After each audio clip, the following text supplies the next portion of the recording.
is a kind of relationship that has been there or has existed over time between politicians and the churches themselves. That the biggest threat has always been from the church that if you push us this way, our congregation will not vote for you. Do you agree that that is a problem? And when we say that the president currently is pro-religion, then that could even be a bigger problem. Yeah, Fred, thank you again for this opportunity to enter the fray. It's a very complicated matter. I must also declare that a student of religion, myself, a student of theology, and I do have an interest in the whole matter of religion. And religion is like this situation of the elephant and the 7 blind people, that you cannot define the elephant because if you touch the ears, you think it is flat. If you touch the trunks or the legs, you think it's a trunk. That kind of thing is the situation. It's a very complicated matter. There is an extent of religion that is called the occult and the cults. Now, all those are parts of religion. And in fact, the lack of religion is by itself religion. Mm-hmm. So you cannot explain or define what religion is. But what you can define is beliefs. And what Kenyans, the Constitution, is to broadly say, we have freedoms, religious freedoms. We have rights to associate, to affiliate.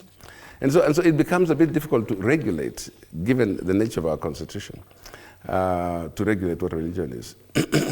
But it is still the duty of a responsible government to make sure that its citizens are not consumed by something that is in plain sight. It's so difficult when you see the Shakahola situation. It's in plain sight. And it going on for so long, and government has done very little. It took a long time to do that. It's a duty of the government, through its intelligence systems, through its structures on the ground, to be able to protect the citizens from the consumption. But do you think the paralysis that the government appears to be having is caused by the Constitution itself, when there are provisions that says a person shall not be compelled to act or engage in any act that is contrary to one person's belief? Then as long as I have any belief, I can go ahead and do it. But you are government. You see, the thing is the government has all the tools here to handle the Constitution. The government has all the tools to handle any part of our law. And so and we're not putting the blame on the government. We're just saying the government has the structures to detect early, to intervene, and there are many ways of intervention. But let's come back to this whole issue of religious freedoms. And we think we have a very bad case of religious freedoms in this country, and there are many other places. When you allow anybody who has an idea that they are the creator of a religion, they are the vision carriers of a religion, and some of them are not prepared at all in terms of training or even education. So they'll just manipulate people into thinking that they are now the ones that personally will lead them to heaven, rather than thinking that God actually has a direct role in this. So being a student of religion and studying all the various religions, if every one of these religions can be criticized individually, but the belief is more of the occult, more of the cultish religions are the ones that are becoming a threat. So if you cannot regulate those that go beyond and hurt your people and kill your people.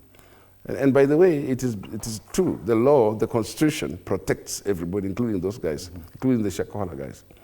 In the U.S., the great America that we know, with all those guys there. You remember there was a Davidian church, for example, in Texas, that just managed to get so many followers and say, let's all go. And you remember the John story again of the Guyana, which again just was able to say to people, let's all consume this poison, and we go. And so if this can happen in those so-called developed places, how about in the trenches, in this kind of... Are we saying it's an exercise in futility to try and attempt to control the way people handle their faith? Because even in the African society, Bwanambote, there are witch doctors who claim to heal. And it's a belief that we've had all along. It was never criminalized.